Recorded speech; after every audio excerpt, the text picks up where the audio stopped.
أعوذ بالله السميع العليم من الشيطان اللعين الرجيم. بسم الله الرحمن الرحيم. الحمد لله المعروف من غير رؤية والخالق من غير روية الذي لم يزل قائما دائما إذ لا سماء ذات أبراج ولا ليل داج ولا بحر ساج ولا أرض ذات مهاد ولا خلق ذو اعتماد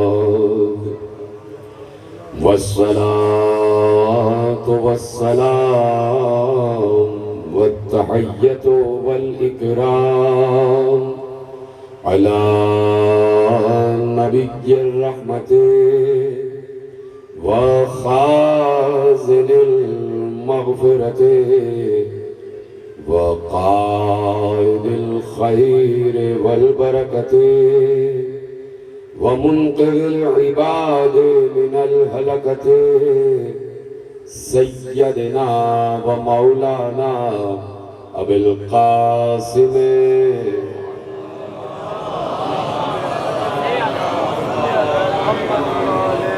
وأهل بيته الطيبين الطاهرين المعصومين المظلومين المنتخبين المنتجبين الذين أذهب الله عنهم الرجس وطهرهم تطهيرا.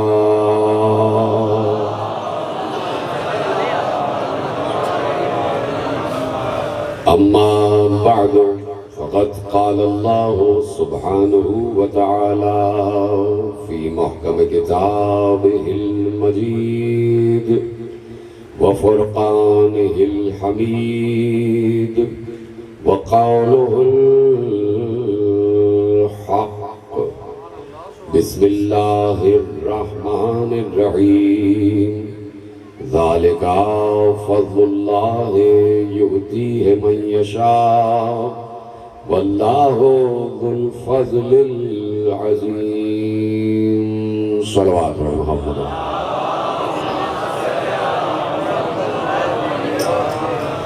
1446 ہجری کے عشرہ ماہ محرم الحرام کی مرکزی امام بارگاہ دھوبی گھاٹ فیصل آباد میں آج ہم چوتھی مجلس میں شریک ہیں. سلسلہ گفتگو وہ ہے کہ وہ عنوان ملائکہ کا بھی عنوان رہا ہے اور آسمانوں پر ملائکہ بھی مقامات حیدریہ پر بات کرتے ہیں. جب پیغمبر معراج پر پہنچے ہیں تو جس آسمان پر جو ملک معین تھا، جس فرشتے سے پیغمبر کی ملاقات ہوئی، ہر فرشتے نے پیغمبر پر سلام بھیجا اور سلام بھیجنے کے بعد کہا یہ بتائیے آپ کے بھائی علی کیسے ہیں.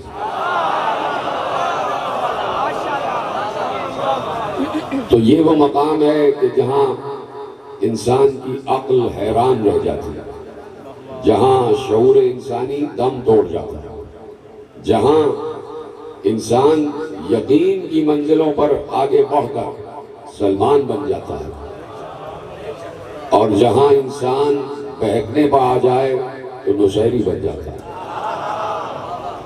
تو یہ علی ہے کہ جو متضاد صفات کا مجموعہ ہے.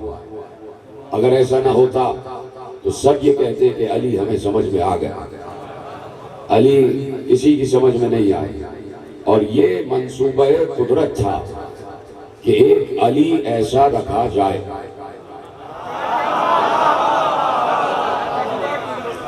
یہ منصوبہ قدرت تھا کہ ایک علی ایسا رکھا جائے، اور یہ منصوبہ اللہ اور محمد نے مل کے بنایا۔ عالم الست میں جب انسانوں کی روح سے وعدے لیے جا رہے تھے تو وہیں پر یہ منصوبہ طے ہو چکا تھا۔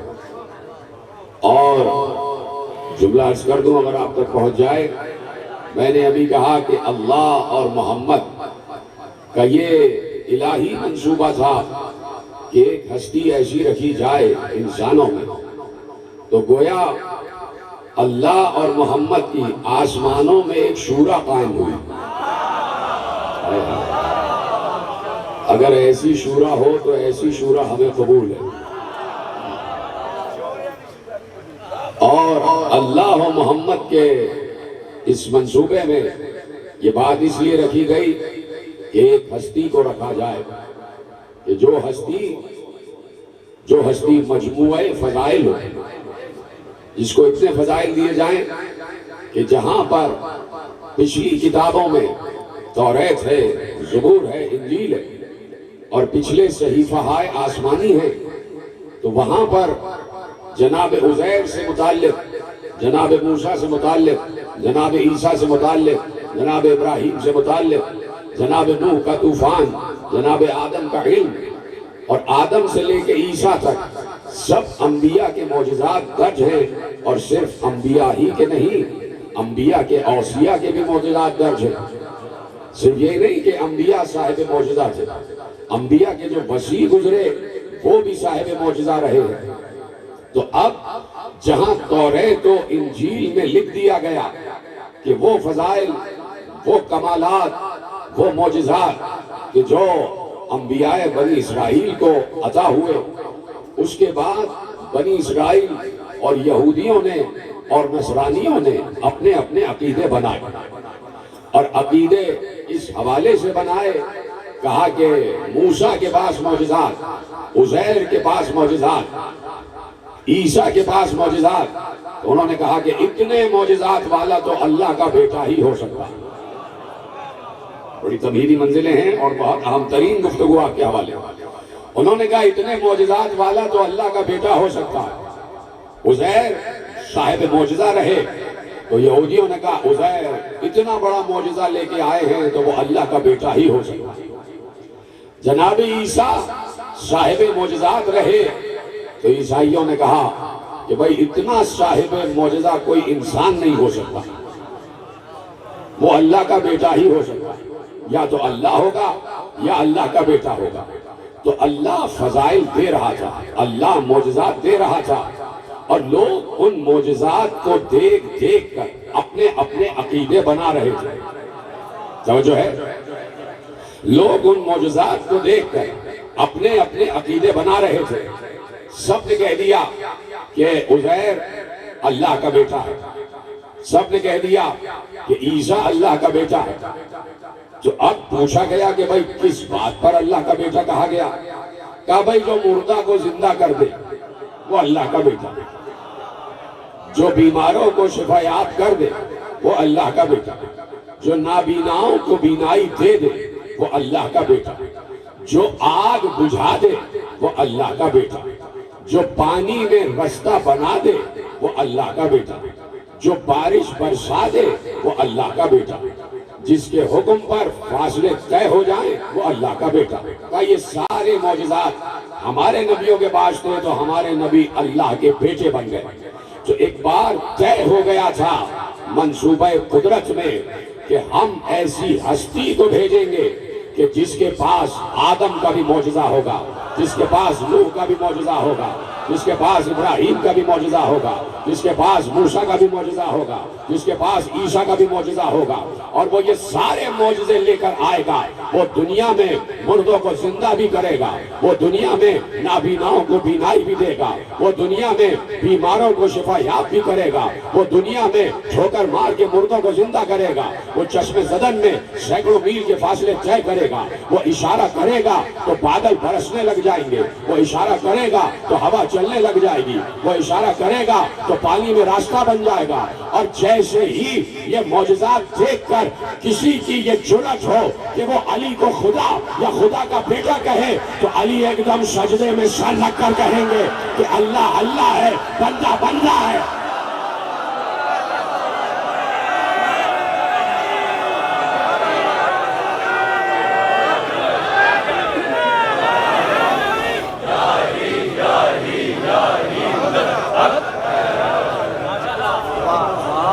ایک ایسا بندہ بنانا ہے، اور پھر یہ ہے کہ قرآن کو منسوخ نہیں ہونا، قرآن منسوخ نہیں ہوگا۔ توریت و زبور و انجیل منسوخ کر دیے گئے، لیکن قرآن قیامت تک جاری رہے گا، قرآن کو قیامت تک جانا ہے۔ اور قرآن یقیناً یہ جملہ یہی ہے کہ قرآن وہ قرآن ہے کہ جو بسم اللہ کی بے سے والناس کی سین تک 114 سورے اپنے دامن میں رکھتا ہے، 6666 جملے اپنے دامن میں رکھتا ہے۔ علی نے قرآن جمع کیا اور کہا کہ میں نے پیغمبر کے حکم سے قرآن جمع کیا، مجھے میرے نبی نے حکم دیا تھا کہ یا علی میرے بعد قرآن جمع کرنا اسی کے ذمہ تھا کہ جسے سارا قرآن لکھوایا۔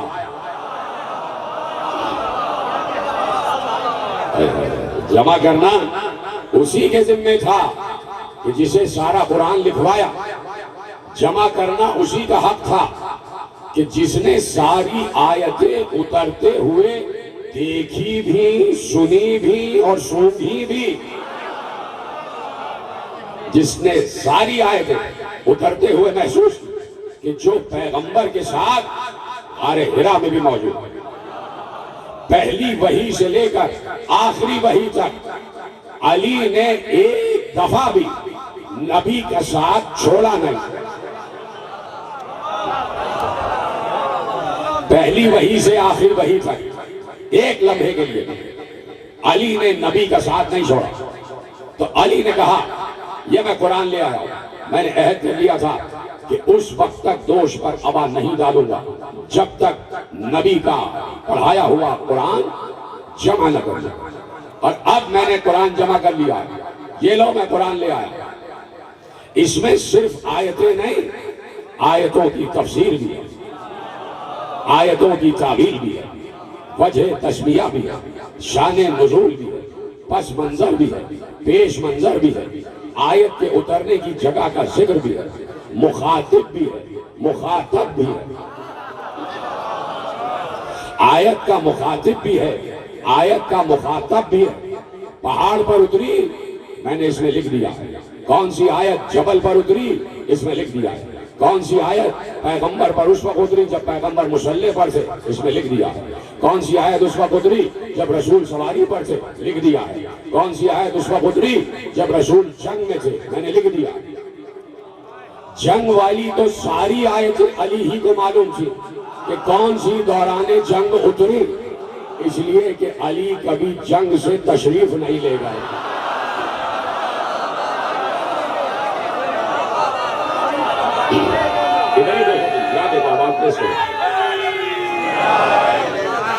تو جو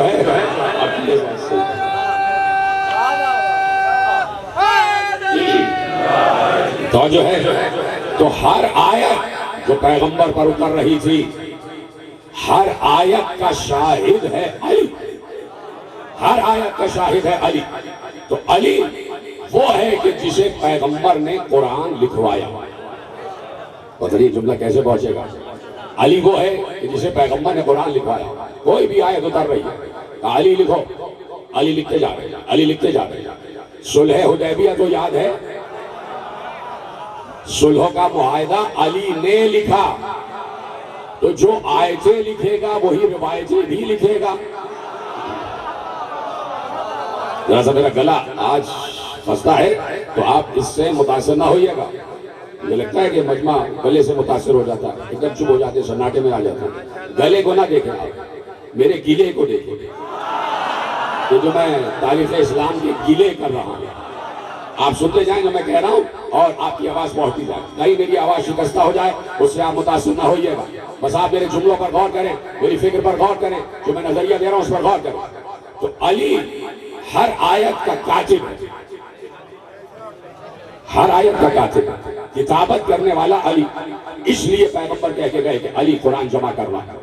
تو علی چونکہ کاتب وحی تھے تو علی نے پورا قرآن جمع کر کے دے دیا. یہ لو, یہ جو پیغمبر نے مجھے قرآن لکھوایا تھا یہ میں لے آئے. اب جسے آپ کاتب کہہ رہے ہیں اس کا والا قرآن کہاں ہے؟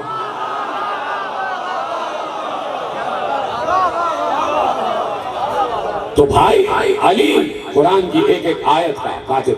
لکھ لیا علی قرآن لیا, یہ قرآن میں نے جمع کیا, اس میں ساری وہی آیتیں ہیں جو پیغمبر پر اتری, نہ کم نہ زیادہ, نہ کم نہ زیادہ.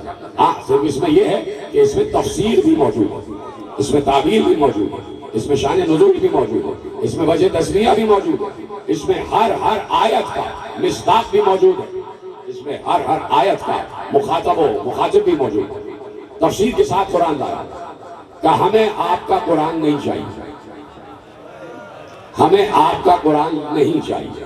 علی نے کہا نہیں چاہیے تو جھگڑا نہیں کروں گا. نہیں چاہیے تو قرآن کو واپس جزدان میں رکھا اور لے گئے.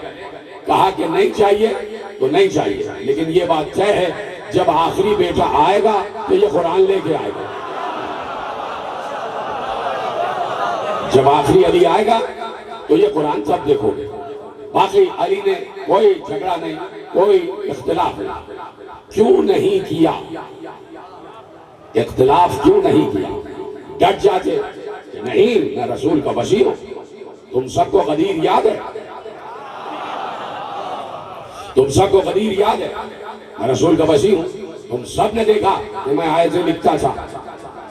رسول کے وصی نے حجت نہیں کی, رسول کے وصی نے بحث نہیں کی, نہیں لیا قرآن.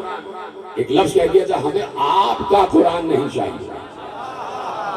علی نے وہی قرآن کو جزدان میں رکھا, لے گئے گھر میں. جب یہ لفظ آیا کہ ہمیں آپ کا قرآن نہیں چاہیے تو علی سمجھ گئے کہ ان کا ارادہ کیا ہے.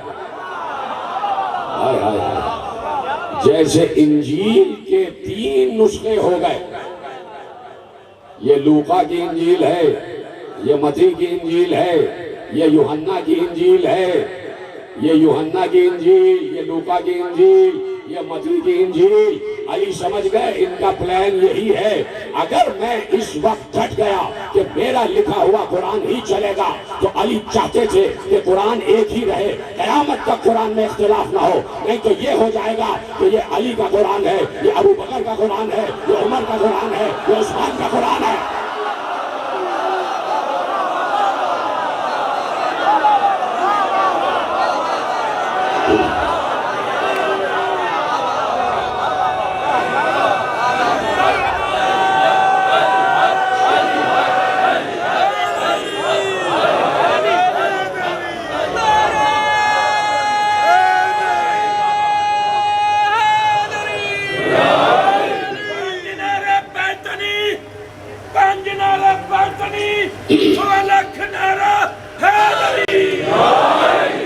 فرمائی تو علی نے کہا قرآن ایک ہی رہے گا, اور وہی قرآن رہے گا جو اللہ والا قرآن, اور وہی قرآن آج بھی رائج ہے.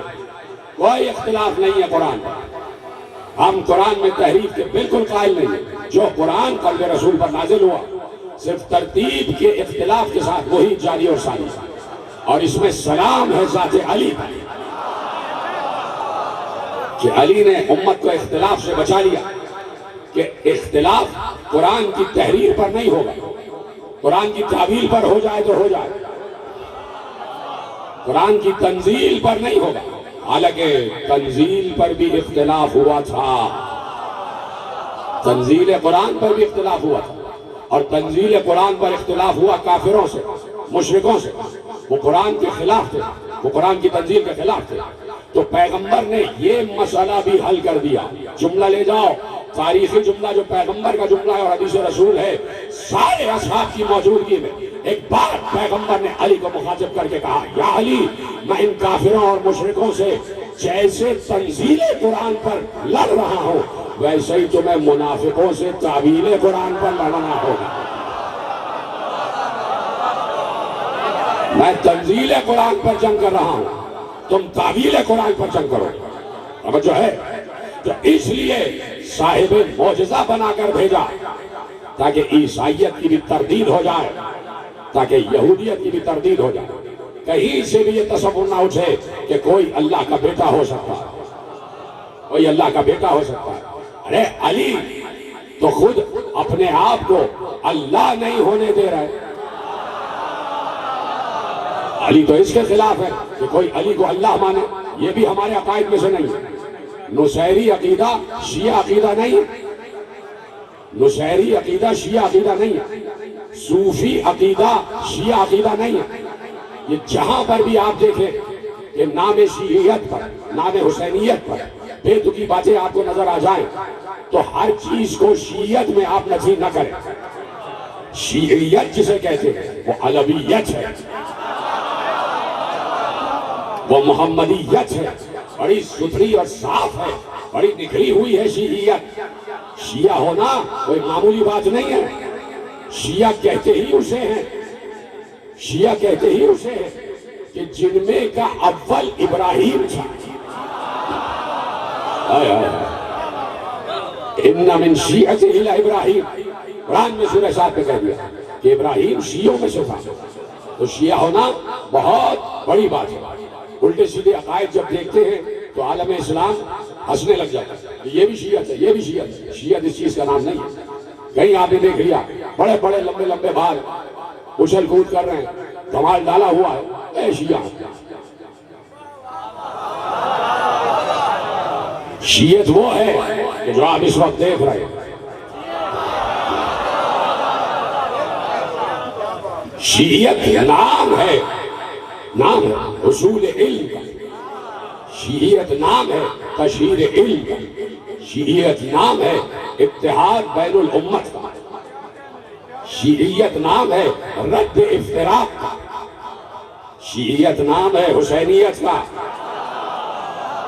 مختلف عقائد ہوتے رہے، پیغمبر نے کہہ دیا تھا میری امت 73 فرقوں میں تقسیم ہو جائے گی، تو فرقے بنتے ہیں اور بگڑتے ہیں، لیکن شیعہ اور شیعیت فرقہ نہیں ہے۔ شیعیت ایک دین ہے، اور شیعیت کا مطلب یہ ہے کہ ہم محمد کے شیعہ ہیں۔ شیعہ کا مطلب ہوتا ہے ساتھ چلنے والا، ساتھ چلنے والا۔ اب جو بھی محمد رسول اللہ کہہ رہا ہے وہ شیعہ ہے، جو بھی محمد رسول اللہ کہہ رہا ہے۔ اب لوگوں نے اختلاف بنا دیا پوری دنیا میں، یہ بڑی بڑی انٹیلیجنس ایجنسیز جو کام کر رہی ہیں، مغربی انٹیلیجنس ایجنسیز جو کام کر رہی ہیں، ان کا یہی کام ہے کہ افتراق پھیلا دو، مسلمانوں کو اتنا توڑ دو اور اتنا انہیں شک میں مبتلا کر دو کہ یہ عیسائیت کی طرف متوجہ ہی نہ ہو پائے۔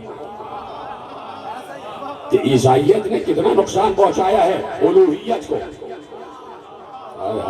کہاں بیٹھے کہ عیسائیت نے الوہیت کو کتنا نقصان پہنچایا۔ یہ جائیے جملے اسرائیلیات کا مطلب ہے توریت، زبور، انجیل، یہ 3 کتابیں اسرائیلیات۔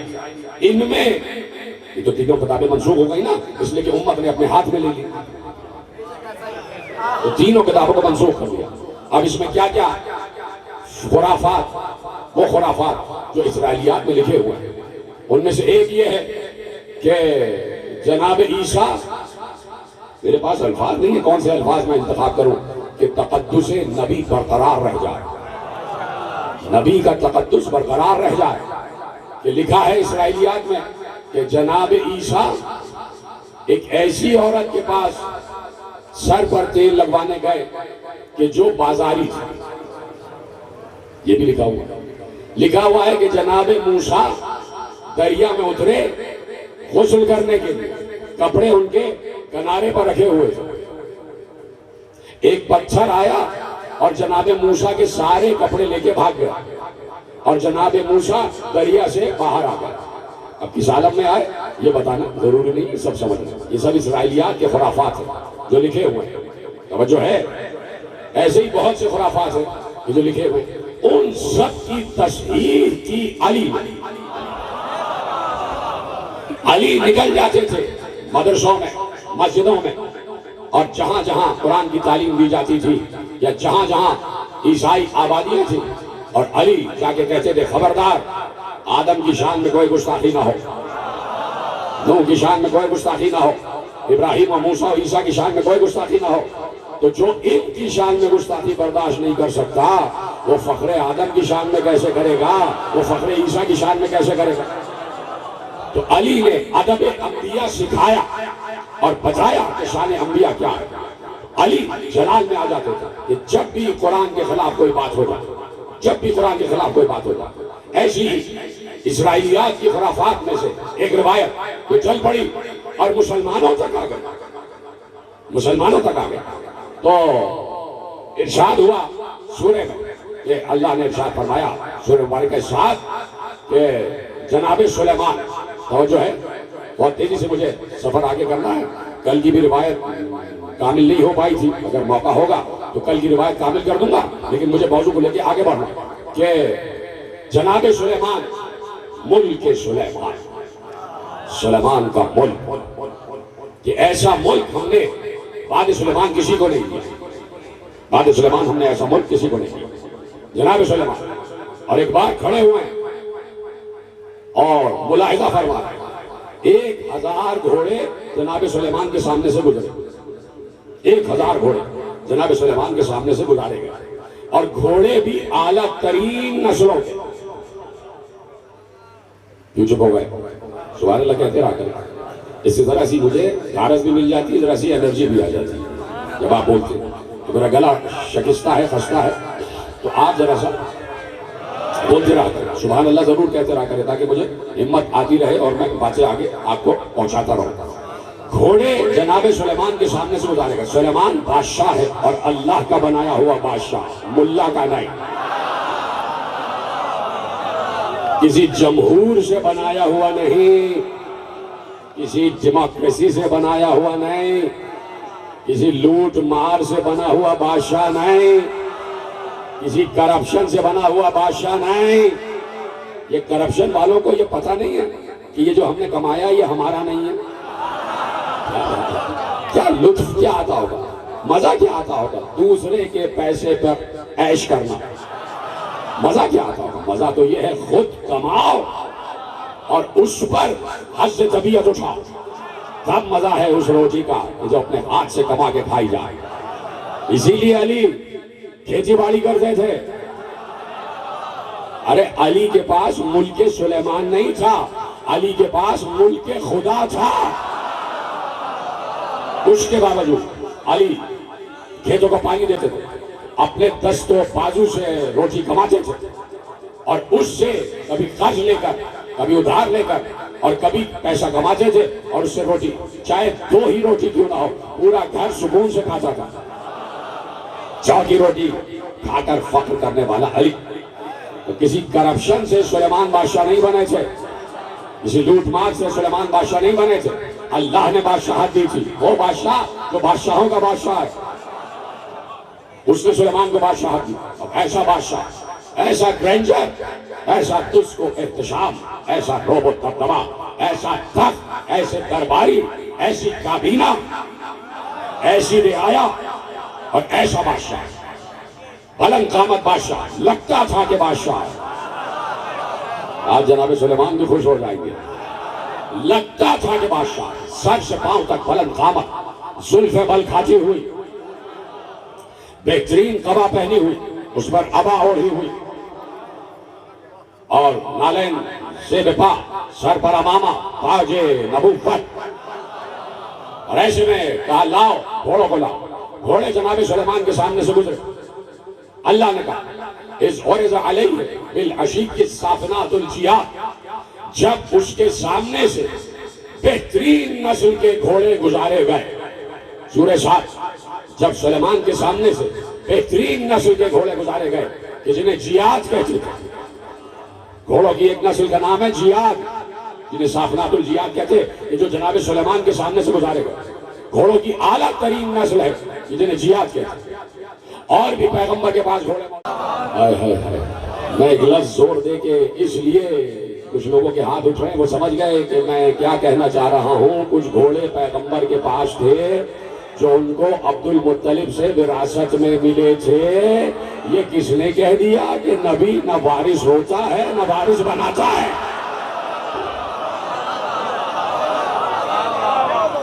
جناب عبد المطلب سے وراثت میں ملے تھے. جناب عبد المطلب کو یمن کے بادشاہ نے گھوڑے دیے، اور وہ گھوڑے دیے جو بہترین نسل کے گھوڑے تھے. اور 20 گھوڑے کربلا میں ایسے تھے جو پیغمبر کے استعمال میں تھے اور حسین تک پہنچے. لو حدیث پوری کی پوری رد ہو گئی. ہائے ہائے، حدیث پوری کی پوری رد ہو گئی. نبی وارث بنا بھی، وارث بنایا بھی. نبی وارث بنا بھی اور وارث بنایا بھی. حسین کے پاس وہ گھوڑے آ گئے جو نبی کو وراثتاً ملے تھے. یمن کے بادشاہ نے حضرت عبد المطلب کو گھوڑے دیے، اور وہ گھوڑے کہ جو صاحب شجرہ تھے. اللہ اکبر، وہ گھوڑے جو صاحب شجرہ تھے. لکھنے والوں نے لکھا ہے کہ سب سے پہلے جس نے گھوڑے پر سواری کی اس کا نام تھا حضرت اسماعیل. حضرت آدم کے دور سے گھوڑے تھے. اور میں 1 منٹ لیتا ہوں آپ کا. میں نے شاید یہ کہی انہی اشروں میں کسی برس میں نے یہ بات عرض کی تھی کہ تقریباً 2010 اور 11 کی بات ہے کہ جب میں لندن میں اشرا پڑھ رہا تھا، تو جب یہاں 2 سال پہلے غیر حاضری کی، تو اشرے کے بعد پھر میں گیا لندن میوزیم میں کہ جہاں پر مینوسکرپٹس بھی رکھے ہوئے ہیں، خطی نسخے بھی رکھے ہوئے، کتابیں ہیں اور بڑی بڑی پرانی چیزیں ہیں. اسی دور میں نے وہ علم بھی دیکھا کہ جو 300 سال پرانا ہے، کہ جو انگریز یہاں سے لوٹ کے لے گئے تھے حیدرآباد دکن سے. لٹیرے جب دوسروں کو لٹیرا کہے، کیا لے گئے لوٹ کے یہاں سے؟ ارے ہماری حمیت لوٹ کے لے گئے، ہماری غیرت لوٹ کے لے گئے، ہماری قدرت و ہمت و حوصلہ لوٹ کر لے گئے، سب چیزیں لوٹ کر لے گئے. تو وہ علم بھی بہت طویل القامت جو نظام دکن محرم میں برآمد کیا کرتے تھے وہ بھی رکھا ہوا. تو میں اس شعبے میں گیا کہ جہاں مینوسکرپٹس رکھے ہوئے ہیں، قلبی نسخے. تو ایک شعبہ ہے کہ جس میں توریت و زبور و انجیل کے نسخے رکھے ہوئے، خصوصاً انجیل کے نسخے. اور ایک نسخہ جو شیشے کی ایک کیبنٹ ہے جس کے اوپر شیشہ ہے، اور اس کو جب آپ شیشے کو ایسے کرتے ہیں تو لگتا ہے آپ صفحے الٹ رہے ہیں، حالانکہ کتاب نیچے جو رکھی ہے اس کا ایک ہی صفحہ ہوتا ہے. وہ اس میں انہوں نے ڈاؤن لوڈ کیا ہوا اور پورے آپ الٹ کے دیکھتے ہیں. تو جب میں نے وہ دیکھا تو اس میں انجیل کا ایک نسخہ رکھا ہوا تھا، ہاتھ سے لکھا ہوا، اور وہ اٹیلین زبان میں تھا، اطالوی زبان میں. اور وہ 900 برس پرانا نسخہ تھا. 900 years، 900 برس پرانا، اور وہ ہاتھ کا لکھا ہوا تھا، 900 سال پرانا. تو اس میں ایک پیج کھلا ہوا تھا انجیل میں، صفحہ جو سب سے سامنے کھلا ہوا تھا. تو اس میں اٹیلین، مجھے نہیں آتی اٹیلین میں، لکھا ہوا تھا سب کچھ، جو آیتیں تھیں اور جو کچھ بھی لکھا تھا وہ اٹیلین میں. اور جو لیفٹ ہینڈ پہ صفحہ ہے اس کے آدھے صفحے پر ایک تصویر بھی بنی ہوئی تھی. یعنی جو انجیلیں اس وقت لکھی گئی ان میں تصاویر بھی شامل کی گئی کہ کس طرح کون سا منظر پیش آیا. مثلاً خدا نخواستہ اگر قرآن میں بھی ایسا ہو، ہر قرآن کی تفسیر میں ہوتا ہے کہ تفسیر جب لکھی جاتی ہے اور اگر جنگ بدر کی تفسیر لکھی گئی تو بدر کے کچھ مناظر بنا دیے جاتے ہیں، احد کے کچھ مناظر بنا دیے جاتے ہیں، ہے نا تفسیر. قرآن میں تو ایسا نہیں ہے، اور نہ ہو سکتا ہے اور نہ ہم ہونے دیں گے کہ قرآن کے نسخے میں کوئی تصویر نہیں آ سکتی جب قرآن 14 تصویریں محفوظ کیے ہوئے ہے.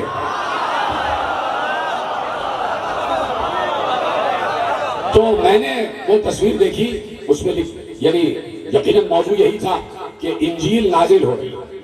موضوع اس کا یہ تھا کہ انجیل نازل ہو رہی، اور اس تصویر میں دکھایا گیا تھا کہ جناب عیسیٰ ہیں اور جناب عیسیٰ نے ایسے ہاتھ کیا ہوا، اور آسمان سے ایک ہاتھ آ رہا ہے کہ جو انجیل عیسیٰ کے ہاتھ میں دے رہا ہے.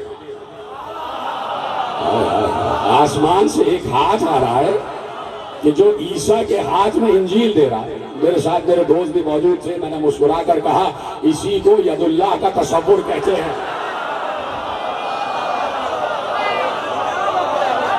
تو آسمان سے ایک ہاتھ. تو اب وہ ہاتھ ذہن میں رہے, ہاتھ ذہن میں رہے.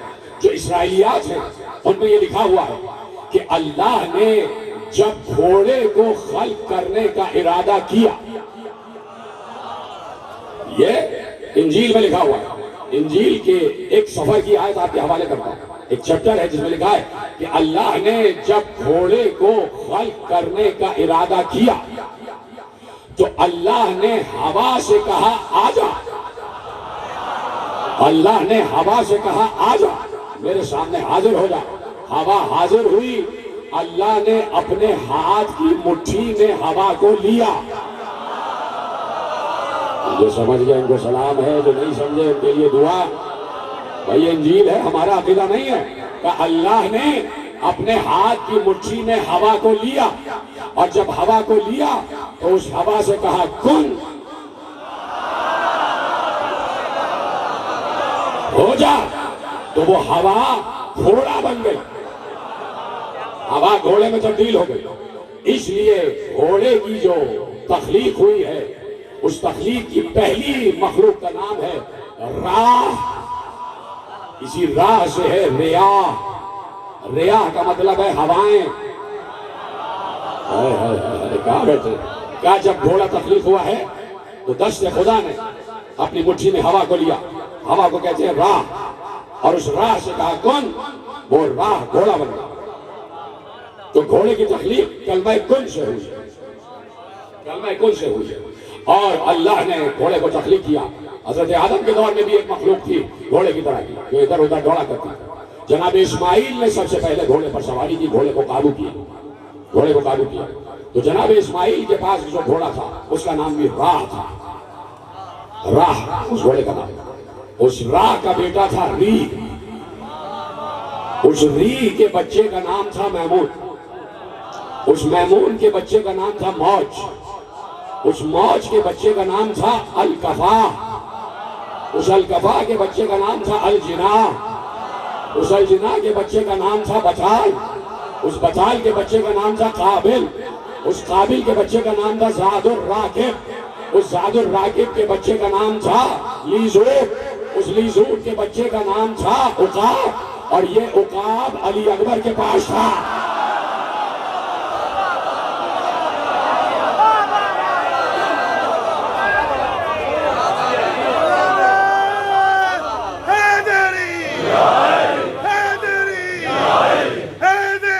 پورے گھوڑے کے شجرے محفوظ.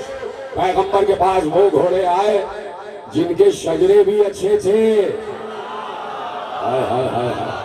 ارے جب پیغمبر کی سواریاں اچھے شجروں کی ہیں تو دوش کے سوار کو شجرہ کیا ہوگا.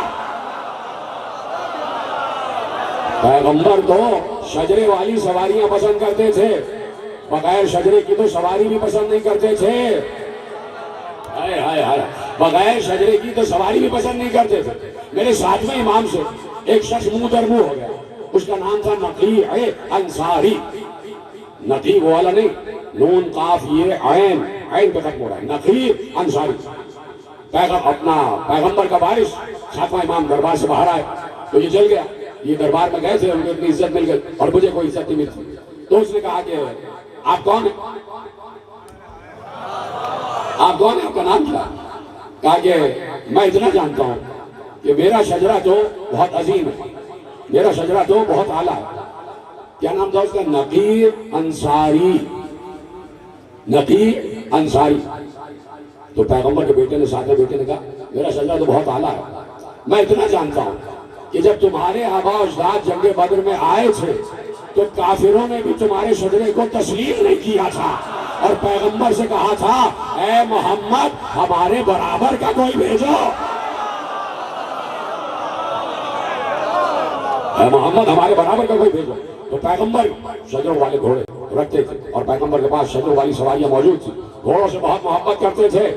باہر آتے تھے, گھوڑوں کے ماتھے پر پیار کیا کرتے. ہاتھ سے سہلایا کرتے تھے، گھوڑوں کی گردن بھی سہلایا کرتے تھے، گھوڑوں کی ٹانگیں بھی سہلایا کرتے تھے، گھوڑوں کو پانی پلایا کرتے تھے، اور کہتے تھے کہ جو اچھے گھوڑے کی خدمت کرے گا ہر دانے پر اس کو ثواب ملے گا، ہر پانی کے گھونٹ پر گھوڑا رکھنے والے کو ثواب ملے گا۔ یہ مختلف سیاستہ کی کتابوں میں روایتیں لکھی ہیں، اور سیاستہ میں ایک کتاب میں یہ روایت بھی لکھی ہے کہ پیغمبر نے کہا کہ جب اللہ نے گھوڑے کو خلق کیا تو اللہ نے کہا میں نے اے فرس، میں نے تیرے پیشانی کے مقدر میں، تیری پیشانی کے مقدر میں خیر و برکت لکھ دی ہے میرے ساتھ یا نہیں؟ موضوع آج اپنے بالکل قریبی منزل میں داخل ہو رہا ہے، جس کے لیے میں زحمت دے رہا ہوں آپ کو۔ یہ موضوع شاید آج سے شروع ہو جائے، ابھی 4 دن تک تو تمہید تھی، موضوع آج سے شروع ہو رہا ہے۔ کہا کہ گھوڑے کی پیشانی میں خیر و برکت رکھ دی ہے، کہا کہ حدیث آ گئی کہ پیغمبر نے کہا کہ جو گھوڑا اسلامی جہاد میں جہاد کرنے کے لیے پالا جائے ایسا گھوڑا اور گھوڑا رکھنے والا بھی خوشبخت ہوتا اور اللہ اس کو اجر دیتا، باعث ثواب ہوتا۔ اور اگر کوئی رعونت اور کبر و غرور اور دوسروں کو متاثر کرنے کے لیے گھوڑا رکھے تو وہی گھوڑا اس کے لیے وبال جان بن جاتا۔ گھوڑا رکھا جائے تو نیک مقاصد کے لیے رکھا جائے، بات کہہ دی نہیں؟ گھوڑا رکھا جائے تو نیک مقاصد کے لیے رکھا جائے۔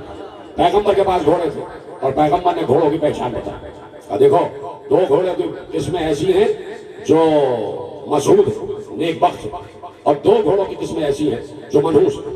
کہ منحوس گھوڑے گھر میں نہ رکھنا،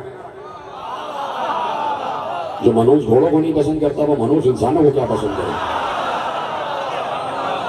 کہ منحوس گھوڑے اپنے پاس نہ رکھنا، یہ انسان کے لیے باعث وبال بن جاتے ہیں، انسان پر نحوست آ جاتی ہے۔ ہر گھوڑا باعث برکت نہیں ہوتا، ہر گھوڑا باعث برکت نہیں ہوتا۔ معذرت چاہتا ہوں، اس کی گرمی بہت ہو رہی ہے، مجھے اندازہ ہے، لیکن میں چاہتا ہوں کہ بس اپنے وقت میں گفتگو کو کامل کر دوں۔ میرے ساتھ سارے کے سارے، کل بھی ذرا زیادہ وقت ہو گیا تھا، لیکن چونکہ موضوع ایسا ہے کہ چاہتا ہوں کہ چیزیں جلدی جلدی آپ تک پہنچ جائیں۔ تو کہا کہ 2 گھوڑوں کی قسمیں مسعود ہیں اور 2 گھوڑوں کی قسمیں منحوس ہیں۔ جو گھوڑے مسعود ہیں ان کو پیغمبر نے نام دیا، ایک کا نام ہے کمیت اور ایک کا نام ہے اشتر۔ کہ یہ 2 قسمیں مسعود گھوڑے، بڑے حسین گھوڑے، بڑے اچھے گھوڑے، جو اپنے رکھنے والے مالک کے لیے بھی سعادت مند ہو جاتے، خیر و برکت کا ذریعہ بن جاتے۔ کہ کمیت اور اشتر کی پہچان یہ ہے کہ کمیت و اشتر ایسے ہوتے کہ ان کے چاروں ہاتھ پاؤں وہ سفید رنگ کے ہوتے، جو سم کے نزدیک جو ایریا ہوتا ہے وہ چاروں سم سفید ہوتے، اور اس کی پیشانی پر سفید ٹیکا ہوتا۔ اور کمیت اور اشتر میں فرق یہ ہے کہ کمیت گھوڑا جو ہوتا ہے اس کی گردن کے جو بال ہوتے ہیں جنہیں یال کہتے ہیں وہ، اور دم کے بال سرخ ہوتے ہیں، اور اشتر کے یال اور دم کے بال سیاہ ہوتے ہیں۔ یہ فرق ہے، لیکن دونوں گھوڑے بڑے مشہور ہیں، بڑے نیک بخت ہیں۔ اور کہا وہ گھوڑا منحوس ہے کہ جس کے 3 پاؤں ایک رنگ کے ہوں اور 1 پاؤں الگ رنگ کا ہو، کہا وہ گھوڑا منحوس ہے۔ اور اس کا نام پیغمبر نے شکال رکھا، ایک قسم ہے شکال اور ایک قسم ہے ارجل۔ شکال اور ارجل، شکال اور ارجل میں فرق یہ ہے کہ شکال گھوڑا جو ہوتا ہے اس کے کراس میں یعنی اگر دایاں پاؤں اور بایاں پیچھے کا پاؤں سفید ہے تو دایاں اور بایاں پیچھے کا پاؤں اور سامنے کا پاؤں یعنی 2 پاؤں آگے پیچھے کے ایک رنگ کے ہوں گے اور 2 پاؤں آگے پیچھے کے کراس میں الگ رنگ کے ہوں گے۔ کہ یہ گھوڑا شکال کہلاتا ہے، یہ منحوس ہے۔ اور ارجل گھوڑا جو ہوتا ہے جو میں نے بھی بتایا کہ 3 پاؤں ایک رنگ کے 1 پاؤں الگ رنگ کا، ایسا گھوڑا نہ خریدنا۔ وہ گھوڑا خریدنا جس کے چاروں پاؤں سفید ہو اور ماتھے پر سفید ٹیکا ہو، وہ جیسے چاند چمک رہا۔ تو ایسے ہی گھوڑے پیغمبر کے پاس تھے اور پیغمبر ایسے گھوڑوں پر سواری کیا کرتے تھے۔ تو پیغمبر نے جو گھوڑے اپنے وراثت میں آگے بھیجے تو ان میں 4 گھوڑے ایسے تھے کہ جو آج تک مشہور ہیں، اور یہ ذات معصوم کا فیض ہے کہ معصوم جس ذات سے مس ہو جاتا ہے اس مخلوق میں برکت آ جاتی ہے، اس مخلوق میں برکت آ جاتی ہے۔ پیغمبر جب حلیمہ سعدیہ لے کے گئی پیغمبر کو اپنے علاقے میں، تو جس اونٹنی پر بیٹھی تھی سب سے خستہ اونٹنی تھی، وہ چل ہی نہیں پاتی تھی، اور جب حلیمہ سعدیہ کی گود میں رسول آ گئے تو وہ اونٹنی ایسے دوڑنے لگی جیسے کوئی میدان جنگ میں گھوڑا دوڑتا، بالکل صحیح ہو گئی، برکت آ گئی۔ اس اونٹنی نے دودھ دینا بھی شروع کر دی۔ جو بکریاں جناب حلیمہ کے پاس وہ بھی مرنے کے قریب تھی، لیکن جب پیغمبر کی برکت ہوئی تو بکریوں میں بھی برکت پیدا ہو گئی۔ تو یہ ذات معصوم کا معجزہ ہوتا ہے۔ تو اب جو گھوڑا پیغمبر سے منسوب ہو گیا، ارے یہ کائنات پیغمبر سے منسوب ہے، پتہ نہیں جملہ پہنچے گا یعنی یہ پوری کائنات پیغمبر سے منسوب ہے، تو اتنی عمر رسیدہ ہو گئی۔ یہ پوری کائنات پیغمبر سے منسوب ہے تو کائنات اتنی عمر والی ہو گئی کہ ہزاروں برس سے چلی جا رہی ہے۔ تو جو گھوڑے پیغمبر سے منسوب ہو گئے سب نے عمریں طویل پائی، سب کی طویل عمریں تھی۔ جو گھوڑا امام حسین علیہ السلام کے پاس آیا، عقاب، ذوالجناح، میمون، مرتجز، یہ 4 گھوڑے اور 20 گھوڑے، 16 گھوڑے اور جو اپنے مختلف بیٹوں کو بانٹے، لیکن یہ 4 گھوڑے مشہور ہو گئے، مرتجز، عقاب، ذوالجناح، میمون۔ میمون جناب قاسم کو ملا، مرتجز حضرت عباس کو ملا، عقاب حضرت علی اکبر کو ملا، ذوالجناح حسین کے پاس۔ یہ 4 گھوڑے بڑے مشہور ہوئے، بڑی تفصیل ہے، وقت میرے پاس نہیں ہے، تو یہ 4 گھوڑے مشہور تھے، اور ہر گھوڑے کی عمر 100 200 برس سے زیادہ، کیونکہ پیغمبر کی سواری کے گھوڑے۔ جب یہ گھوڑے پیغمبر کے پاس آئے جناب عبدالمطلب نے دیے، جناب عبدالمطلب کو ملے بادشاہ یمن سے، تو گھوڑے اس نے بھجوائے، اور اس نے یہ کہہ کے بھجوایا کہ میں نے کتابوں میں پڑھا ہے کہ آپ کا ایک پوتا ہوگا جو نبی ہونے والا، اور مجھے اس پر ایمان ہے، میں نے اس کے ہدیے کے لیے یہ ہدیہ بھجوایا۔ تو جب آئے تو پیغمبر کی نگاہ پڑی گھوڑوں پر، تو جناب عبدالمطلب نے ہر گھوڑے پر سواری کروائی رسول اللہ کو۔ 5 برس کے تھے رسول، 5 برس کے، تو پیغمبر نے ہر گھوڑے پر رسول کو بٹھایا، ہر گھوڑے پر رسول نے سواری کی۔ تو آپ دیکھ رہے ہیں کہ پیغمبر کا وجود مس ہو گیا، پیغمبر کا وجود مس ہو گیا تو گھوڑوں کی عمریں زیادہ ہو گئی۔ اسی طرح جب ذوالجناح کو حسین نے دیکھا، جب ذوالجناح پر حسین کی نگاہ پڑی، حسین 4 برس کے، تو جس وقت ذوالجناح آیا تو امام حسین ذوالجناح کو دیکھ رہے تھے، اور لکھا یہ ذوالجناح حسین کو دیکھ رہا تھا۔ ذوالجناح حسین کو دیکھ رہا ہے اور حسین ذوالجناح کو دیکھ رہا ہے، اور رسول دونوں کو دیکھ رہا ہے، رسول دونوں کو دیکھ رہے ہیں، ذوالجناح حسین کو، حسین ذوالجناح کو، اور رسول دونوں کو دیکھ رہے ہیں۔ تو ایک بار دونوں کو دیکھا تو رسول نے کہا حسین بہت پسند آئی ہے سواری؟ جی نانا بہت پسند ہے۔ کہا آگے آ جاؤ، اور جناب بلال سے کہا کہ لاؤ بلال گھوڑے کو آگے لاؤ۔ ذوالجناح آگے آیا، اور جیسے ذوالجناح آگے آیا حسین کھڑے ہو گئے، 4 برس کے حسین، تو حسین کھڑے ہوئے، ذوالجناح نے اپنی گردن جھکائی، حسین نے ذوالجناح کو پیار کیا، سلامت رہے آپ، پیار کیا، ذوالجناح کے ماتھے پر ہاتھ رکھا۔ ذوالجناح کے ماتھے پر 4 برس کے حسین کا ہاتھ آنا تھا کہ ذوالجناح ادب سے پاؤں پھیلا کے زمین پر بیٹھ گیا، ادب سے پاؤں پھیلا کے زمین پر بیٹھ گیا، یعنی کہہ رہا ہے کہ اے سوار میں ہوں ہی تیرے لیے۔ تو حسین اس وقت ذوالجناح پہ بیٹھے اور پورے مدینے کا چکر لگایا۔ رسول اللہ نے کہا جاؤ پورے مدینے کی سیر کر کے آؤ، ذوالجناح پہ بیٹھ کے۔ تو یہ گھوڑے پیغمبر کے پاس رہے۔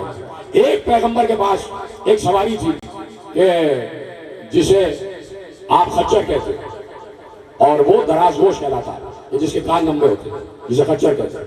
وہ بھی بھیجا تھا بادشاہ حبش رسول اللہ کو، اور وہ پیغمبر نے علی کو دیا۔ اور پیغمبر جب جنگ خیبر میں جا رہے تھے تو علی کو پیغمبر نے اسی خچر پر سوار کروایا، اور علی اسی خچر پر سوار ہو کر خیبر کے قلعے کو فتح کرنے گئے۔ تو ابھی تک تو میں خچر کہہ رہا ہوں، لیکن ایک بار جیسے ہی پیغمبر نے دیکھا علی بیٹھے اور علی نے ایڑ لگائی اور یہ دوڑا، اب چونکہ علی جیسا وزنی ویسا ہوا تو یہ دوڑا اور دوڑ رہا اور چاہتا ہے، علی کے اشارے کو سمجھ رہا ہے نا، علی چاہتے ہیں کہ جلدی سے خیبر کے دروازے پر پہنچ جائے، تو جلدی سے جانے کے لیے اس نے جست لگائی، اور جب جست لگائی تو آگے اور پیچھے کے پاؤں پھیلے، جب پھیلے تو شکم زمین پر لگا، تو جس سواری کے شکم زمین پر لگ جائے اسے دل دل کہتے ہیں۔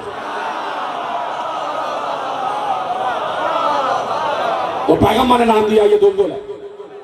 تو پیغمبر نے اپنے حسین ترین سواریاں، حسین ترین سواروں کو بخش دی، حسین ترین سواریاں حسین ترین سواروں کو بخش دی۔ پیغمبر کو معلوم ہوا، آواز آ گئی، خط ہو رہی تقریر لیکن میرے ساتھ رہنا، آواز آ گئی، اے نبی، وہ فلاں مشرکین مدینے سے اتنی مسافت کے راستے پر ڈیرا ڈالے بیٹھے اور ان کا ارادہ ہے کہ مدینے پر حملہ کریں، لیکن ہم چاہتے ہیں کہ اس سے پہلے کہ یہ مدینے میں آئے آپ مدینے سے نکلیں اور وہیں ان کو روکیں۔ پیغمبر نے لشکر تیار کیا، لشکر تیار کیا اور کہا آپ جائیے لشکر کو لے کر اور بغیر جنگ کیے واپس نہیں آنا ہے۔ ایک صاحب گئے وہاں سے انہوں نے پوچھا کون، یہاں سے انہوں نے بتایا ہم کون، انہوں نے کہا آپ سے تو جنگ ہی نہیں کرنا، جنگ تو ہماری مصطفیٰ سے ہے۔ واپس آ گئے، کیا ہوا؟ کہا یہ ہوا، کہا کہ ہم نے کہا تھا کہ جنگ کیے بغیر واپس نہ آنا، جاؤ تم جاؤ۔ وہ گئے، ان کی بھی رشتے داری، وہ بھی واپس آ گئے۔ کہا کیا ہوا؟ کہا یہ ہوا۔ کہا علی کہاں ہے؟ علی کہاں؟ علی آئے یا رسول اللہ۔ کہا علی جاؤ ذوالجناح پر بیٹھ کر جاؤ اور بغیر فتح کیے واپس نہ آنا، بغیر فتح کیے واپس نہ آنا۔ علی گھوڑے پہ بیٹھے، گھوڑے کو ایڑ لگائے، گھوڑے کا تیز دوڑانا شروع کیا۔ علی نے پلٹ کے نہیں دیکھا کہ لشکر آ رہا ہے یا نہیں، اس لیے نہیں دیکھا کہ پیغمبر نے علی سے کہا تھا علی تم جاؤ، اب لشکر تو ساتھ ساتھ آتا ہی ہے نا علی کے، معلوم ہے جہاں علی جاتے ہیں وہاں فتح ہوتی ہے، جہاں فتح ہوتی ہے وہاں مال غنیمت۔ سب آ گئے پیچھے پیچھے علی کے، جا رہا ہے لشکر، اور علی نے نیا راستہ اپنایا، بڑا چٹیل راستہ، بڑا چٹانوں والا راستہ، بڑا پتھریلا راستہ، جہاں موٹے موٹے سخت پتھر تھے، اور علی ان پتھروں پر، ان چھوٹی چھوٹی چٹانوں پر گھوڑے کو دوڑاتے ہوئے جا رہے تھے۔ علی جلال میں تھے، جب سوار جلال میں ہوتا ہے تو سواری بھی جلال میں ہوتی ہے، جب سوار جلال میں تو سواری بھی جلال میں، اور علی کے گھوڑے نے علی کے جلال کو سمجھا، تیز سرپٹ دوڑا، اور جب دوڑا تو اس کے سن پتھر سے ٹکرائے، جب پتھر سے ٹکرائے تو چنگاریاں ابھری، پتھر سے ٹکرائے تو چنگاریاں ابھری۔ گھوڑا اتنے جلال میں تھا کہ گھوڑے کے منہ سے جھاگ بہ رہے تھے، گھوڑے کے منہ سے جھاگ بہ رہے تھے۔ علی صبح دم لشکر کے سر پر پہنچ گئے، اور جا کر علی نے مبارش طلبی کی، وہاں سے سردار نکلے، یہاں سے سردار باہر آیا، ادھر سے سرداروں نے کہا ہم یہ، ادھر سے سردار نے کہا میں ابو طالب کا بیٹا۔ یہی موضوع ہے، یہی چلے گا موضوع آگے، کہا میں ابو طالب کا بیٹا، کہا ہاں ہماری تم سے ہی جنگ ہے، تمہیں مارا تو ہم نے گویا رسول کو مار لیا، ہم نے بڑے بڑے سورما کو مارا ہے بدر و احد میں، آج تم ہمارے سامنے آئے ہو۔ 11 سردار مل کر آئے، ادھر سے علی، ادھر سے 11 کا لشکر پیچھے پیچھے، 11 سردار اس زام میں تھے، اس غرور میں تھے، اس کبر میں تھے، اس نخوت میں تھے، اس تکبر میں تھے کہ ہم گھیر کے علی کو ایک ہی بار میں قتل کر دیں گے۔ انہوں نے چاروں طرف سے علی کے گرد گھیرا ڈالا، علی نے گھوڑے کو اشارہ کیا، گھوڑا گھومنا شروع ہوا، گھوڑا گھومنا شروع ہوا۔ علی نے تلوار نہیں نکالی، علی چاہتے تھے اگر علی اس وقت تلوار نکال لیتے تو وہ چاروں طرف سے جو آ رہے تھے وہ اپنے اپنے فاصلے پر رہتے، لیکن علی کی تلوار نیام میں، علی کی تلوار نیام میں اس لیے کہ علی چاہتے تھے یہ اور قریب آ جائے، اور قریب آ جائے، اور قریب آ جائے۔ جیسے ہی وہ علی کی تلوار کی رینج میں آئے، علی نے تلوار نکالی اور گھوڑے سے کہا گھومتا جا، گھوڑا گھوما، علی کی تلوار چل رہی تھی، ایک سر گرا، دوسرا گرا، تیسرا گرا، 11 سر زمین پر تھے۔ لشکر اسلام آ پہنچا، لشکر اسلام، صحابہ کا لشکر آ پہنچا، صحابہ کے لشکر نے حملہ کیا اس لشکر پر، ہزاروں کے تعداد میں کافرین اور مشرکین کو گرفتار کیا گیا۔ سب کو زنجیروں میں باندھ کے لائے، سب کو زنجیروں میں باندھ کے لائے۔ اثر نہ بہی نقل فوسط نہ بہی جمال، مجھے تیز دوڑتے ہوئے گھوڑوں کی قسم، ان کے منہ سے بہتے ہوئے جھاگ کی قسم، ان کے سموں سے ابھرتی ہوئی چنگاریوں کی قسم، صبح دم لڑائی ہے، سلجناح کی شان میں آئے سے آئیے۔ اب عالم اسلام بچائے، اب تو تم جنگیں کر رہے ہو جہاز پہ بیٹھ کر، ٹینکوں پہ بیٹھ کر، گھوڑے کہاں ہیں؟ اس ثواب سے تو محروم ہو گئے نا، گھوڑے کے ثواب سے تو محروم ہو گئے، تو آ جاؤ نا عزا خانوں میں، یہاں گھوڑے کا ثواب بنا دیا تھا زبان، البوریات قدم البغیرات شبہن فاثر نہ بہی نقل فوسط نہ بہی جمال، ہمیں تیز دوڑتے ہوئے گھوڑوں کی قسم، ان کے سموں سے ابھرتی ہوئی چنگاری کی قسم، ان کے دہن سے باہر نکلتے ہوئے جھاگ کی قسم، صبح دم لشکر کے سر پر پہنچ جانے کی قسم۔ ان الانسان لربہ لکنود، یہ انسان اپنے رب کی بارگاہ میں بڑا مغرور ہے۔ قسم کھا کے گھوڑوں کی قسم کھائی، ہائے ہائے ہائے ہائے، جہاں سورج کی قسم ہے، چاند کی قسم ہے، ستاروں کی قسم ہے، نہیں نہیں نہیں، جہاں خود نبی کی قسم ہے وہاں اللہ گھوڑے کی قسم کھا رہا۔ العادیات ضبحا، کہہ دیا رہ گیا وہ معاملہ جناب سلیمان والا، وقت ہوا تو کل عرض کر دوں گا کہ اسرائیلیات میں کیا خرافات لکھے ہوئے تھے۔ تو پیغمبر نے دیکھا علی آ رہے، اور علی نے رسول کو دیکھا کہ رسول کھڑے، مدینے کی سرحد پر رسول آ گئے، اصحاب کرام کو ساتھ لیے ہوئے، سلام ہو ہمارا اجلہ اصحاب کرام، اس لیے میں احترام صحابہ کا قائل ہوں کہ کھڑے ہو گئے صحابہ رسول کے ساتھ، جہاں رسول وہاں صحابہ، جہاں رسول وہاں صحابہ، چلے اور دو قطار بنا کے کھڑے ہو گئے۔ علی کی نگاہ رسول پر پڑی، وہ رسول ہے۔ علی نے چاہا کہ گھوڑے سے اترے، احترام رسالت، پیغمبر نے اشارہ کیا علی واپس گھوڑے پہ بیٹھ جاؤ، واپس گھوڑے پہ بیٹھ جاؤ، اس لیے کہ آج اس گھوڑے کی شان میں بھی آیتیں اتری ہے۔ علی کی سواری پیچھے پیچھے ہے، پیغمبر آگے آگے، اصحاب دائیں بائیں، اور پیغمبر نے کہا یا علی، کہاں سے بات شروع ہوئی اور وہی میں بات ختم ہو رہی ہے، یاد آ جائے گا فوراً، یا علی اگر مجھے یہ خوف نہ ہوتا کہ یہ قوم تمہیں وہی کہے گی جو عیسائی عیسیٰ کو کہتے ہیں،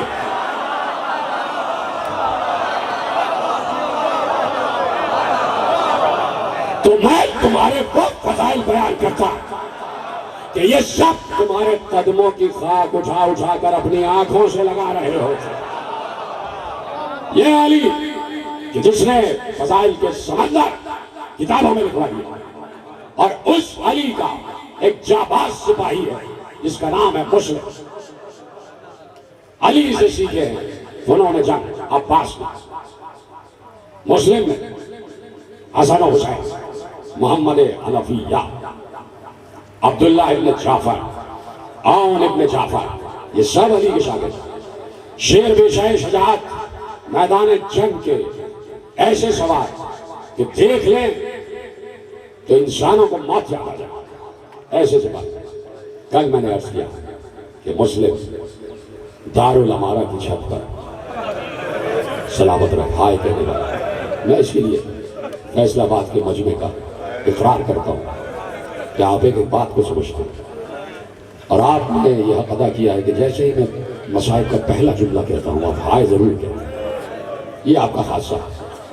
بی بی سیدہ کی چادر کے سائے میں رہو سب، تمہیں کوئی غم نہ ہو سوائے غم حسین کے، تمہارے رزق و روزگار اور روزی میں مسلسل برکت ہو، تم میں سے اگر کوئی بے اولاد ہے صدقہ علی اکبر کا اس کی گود اولاد سے بھری ہو جائے، تم میں سے اگر کسی کے پاس گھر نہیں ہے، چھت نہیں ہے، آل محمد کے گھروں کے صدقے سے تم سب کو گھر عطا ہو، تمہارے پاس اگر سواری نہیں ہے بہترین سواری عطا ہو، تمہارے گھر میں خدا نخواستہ اگر فاقہ ہے تمہارا گھر غذا سے سیر ہو جائے، تمہاری نسلوں کو برکت ہو۔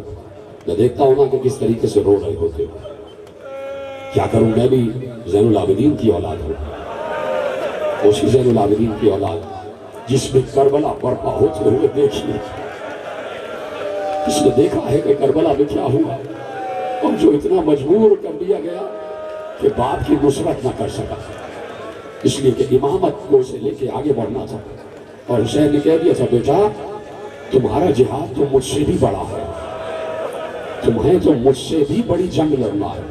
میں تو جنگ لڑ رہا ہوں ذبح ہو جاؤں, لیکن تمہیں تو بے ردا قافلے کو لے کے آگے بڑھنا ہے.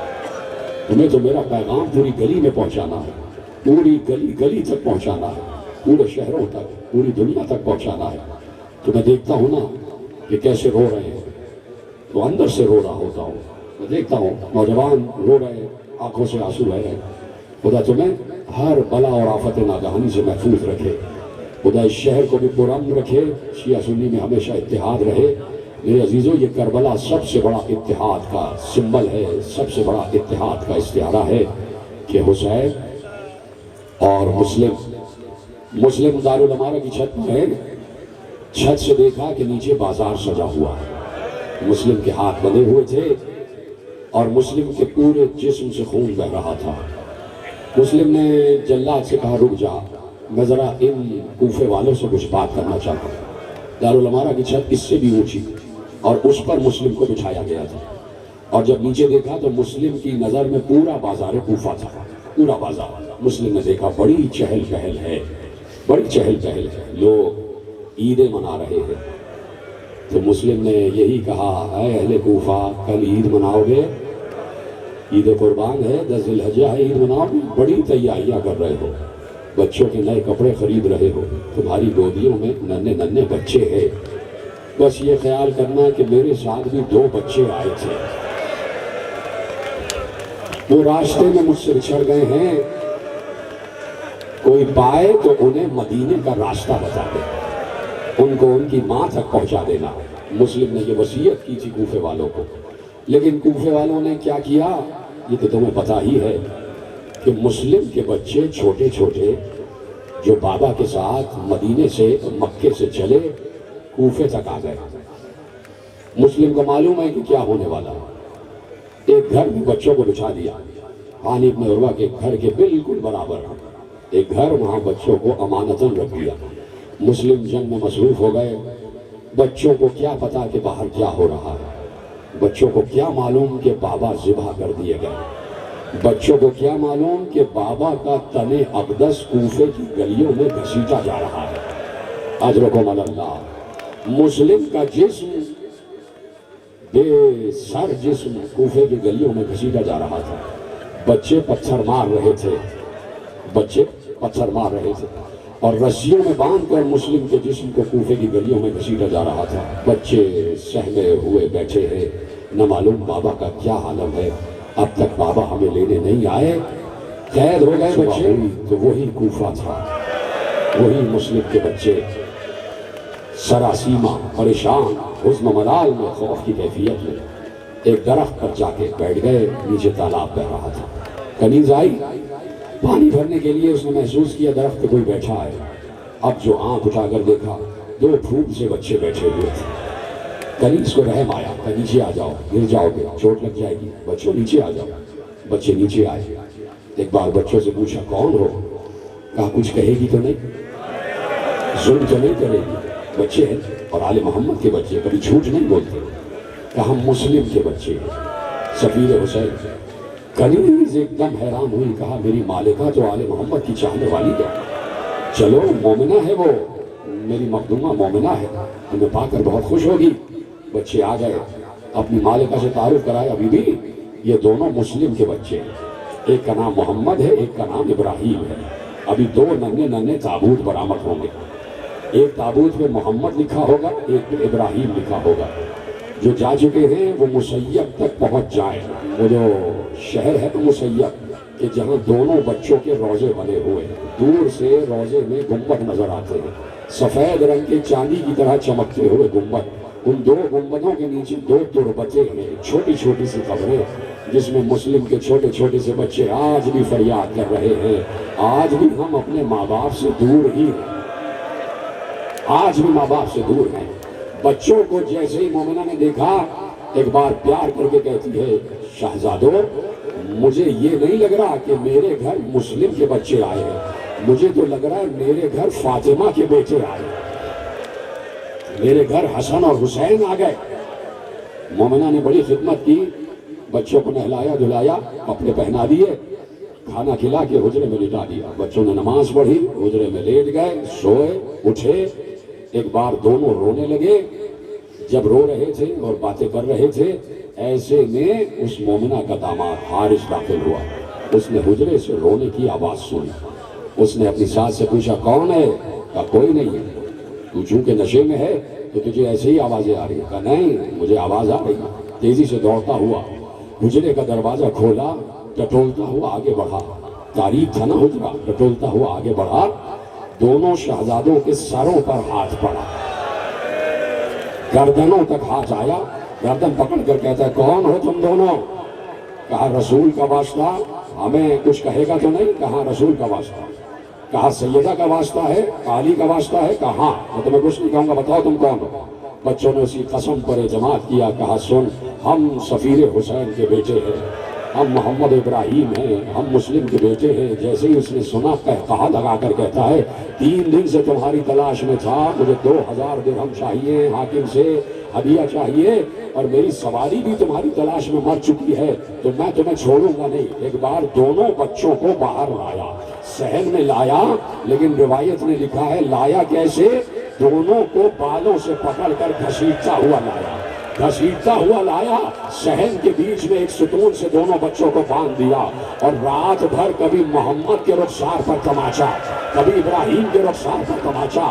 ہر تماچے پر بچے کہتے تھے ہائے زہرا، اے اماں، اے بابا۔